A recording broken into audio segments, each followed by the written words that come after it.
warahmatullahi wabarakatuh. Welcome back to my YouTube channel. Bagaimana kabarmu hari ini? Semoga kalian dimanapun kalian berada selalu diberikan kesehatan dan kebahagiaan. Stay healthy dan jangan lupa vaksin. Hari udah pada vaksin belum? Oke, anyway, ini adalah video pertama kali aku kayaknya, dan di sini aku akan banyak membahas mengenai bisnis, finansial, dan manajemen. Jadi bagi kalian yang suka dengan pembahasan tersebut, jangan lupa subscribe dan nyalakan loncengnya saat ini juga agar kalian tidak ketinggalan setiap video-videonya. Anyway, hari ini aku akan membahas mengenai cara untuk memulai bisnis online untuk pelajar mahasiswa di tahun 2022. Nah, di sini ada 5 cara yang akan aku share untuk kalian semua. Yang pertama, tentukan ide dan produk. Biasanya ide itu berhubungan dengan produk apa sih yang akan kalian jual, apakah produk jasa ataukah produk barang. Nah, kalian harus menentukan produk apa yang akan kalian jual itu pada awal melakukan perencanaan bisnis. Dan pada saat kalian menentukan produk ini, kalian bisa membuat seperti perencanaan yang sederhana saja yang berisikan list-listan kira-kira produk apa sih yang ada di pikiran kalian. Kayak ide yang muncul itu apa aja itu ditulis. Kemudian kalian bisa menganalisis beberapa hal dari list-listan produk yang akan kamu jual.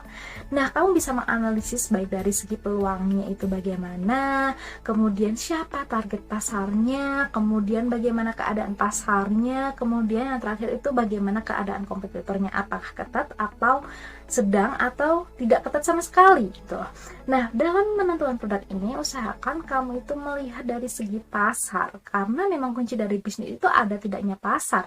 Jangan-jangan ketika kamu sudah menentukan produk nih, produk kamu tuh memang benar-benar bagus, unik banget, idenya cemerlang banget, bahkan belum ada kompetitornya. Tapi pertanyaannya, ada nggak sih pasarnya?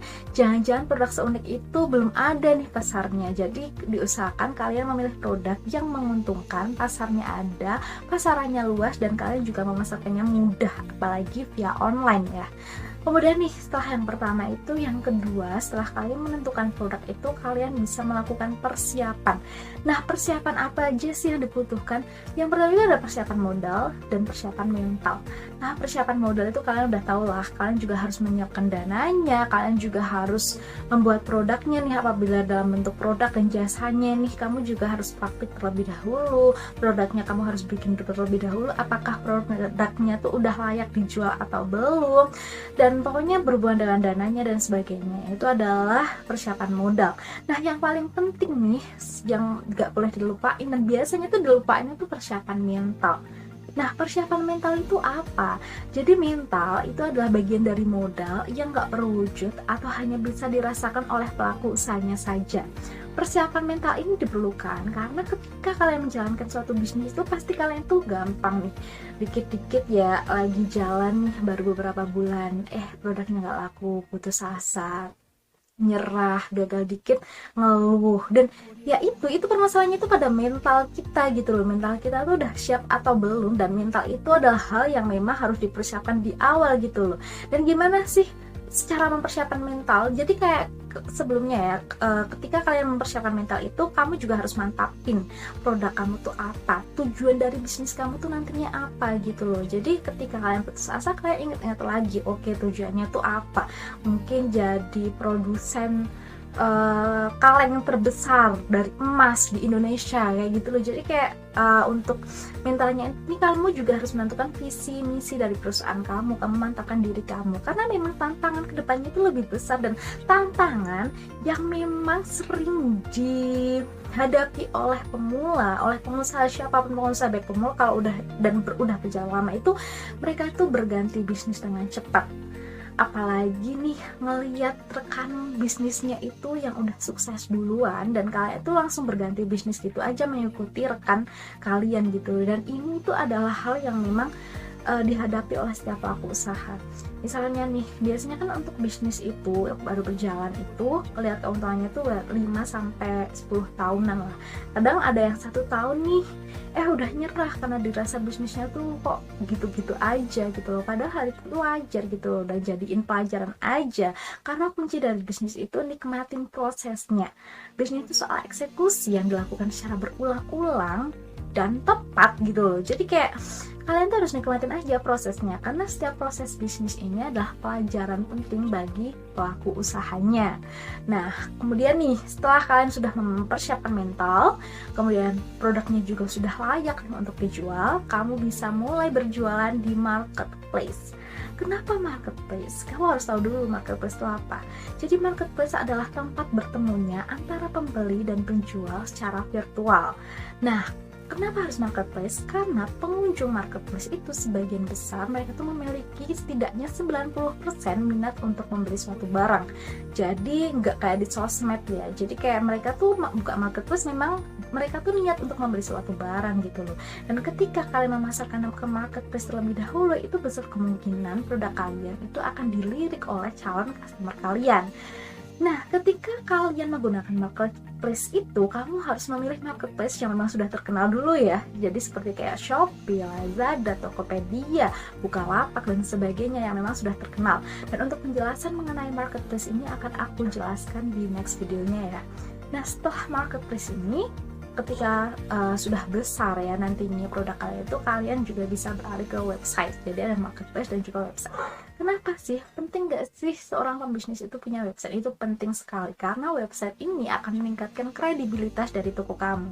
Jadi ketika kamu punya website ini akan memiliki daya tarik tersendiri gitu loh bagi customer kamu. Oh, ini toko tuh beneran ada, nggak tipu-tipu, dan memang beneran udah bagus gitu loh, udah punya website sendiri. Dan ini kamu bisa lakuin kalau memang usahamu tuh sudah semakin berkembang. Nah, setelah kamu membuat marketplace dulu ya, sebelum ke website kalian harus, yang wajib itu marketplace dulu. Setelah kamu membuat marketplace itu, kamu bisa beralih ke sosial media. Buatlah sosial media agar kamu bisa menjangkau pasar lebih luas. Karena untuk pasar di marketplace ini kamu udah dapat nih di marketplace, tapi kamu juga bisa memiliki kesempatan untuk menjangkau banyak orang lagi, yaitu melalui sosial media. Nah, ketika kamu menggunakan sosial media ini, hal yang harus kamu persiapkan adalah membuat konten. Buatlah konten yang menarik target pasar kamu agar mereka tuh mengunjungi, setidaknya tuh mengunjungi dulu toko kamu, lihat-lihat ke toko kamu tuh jualan apa sih, dan akhirnya mereka juga bisa beli produk melalui marketplace-nya kamu. Nah, kamu bisa menggunakan sosial media nih yang lagi trending saat ini tuh, kamu bisa mulai dari Facebook, Instagram, TikTok, YouTube Short, kemudian ada Pinterest juga. Jadi kalian bisa memanfaatkan sosial media itu dengan sebaik-baiknya. Oh iya, apabila ini bisnis itu, kalian juga harus mengubah sosmed kalian di semua akun sosmed itu dari yang pribadi itu ke akun profesional. Tujuannya untuk apa? Karena memang fitur yang ada di akun sosmed pribadi dan akun profesional itu cukup berbeda. Dan ketika kamu sudah mengganti ke akun bisnis, akun profesional berbasis bisnis ini, kamu akan mendapat kemudahan berupa fitur-fitur yang akan memudahkan kamu dalam mengelola bisnis kamu. Jadi usahakan kamu harus menggantinya saat itu juga. Nah, kemudian nih, setelah kamu buat sosial media itu, yang harus dilakukan dan emang wajib banget dan gak boleh terlewatkan adalah promosi. Karena tujuan dari bisnis ini kan untuk menciptakan atau mendapatkan keuntungan kan. Kamu bisa mendapatkan keuntungan dengan adanya penjualan.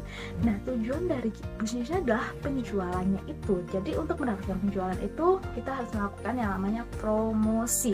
Promosi itu bisa dilakukan dengan cara beriklan, baik iklan di marketplace, Facebook, Instagram, atau bahkan endorse. Kamu bisa memanfaatkan digital marketing yang ada di sosial media kamu atau marketplace kamu. Nah, mungkin itu dia 5 cara memulai bisnis online untuk basic. Jadi nih, bagi teman-teman yang mungkin sekarang masih stuck nih di produk itu, jangan stuck sampai di situ aja, tapi yuk realisasikan sekarang juga, karena bisnis itu bukan beribu lembar kertas yang ada di atasnya, tapi mengenai eksekusi dari ownernya. Jadi nggak harus stay aja di ide, tapi kalian juga harus action di step by step selanjutnya. Nah, mungkin itu aja yang bisa aku share pada malam hari ini. Semoga kalian juga suka dengan videonya. Apabila kalian suka nih, kalian bisa like, share, dan subscribe nih bagi teman-teman yang baru gabung. Kemudian bagi teman-teman yang memang ada pertanyaan itu, kalian bisa langsung taruh di kolom komentar. Oke, thank you for watching. Wassalamualaikum warahmatullahi wabarakatuh. Bye bye.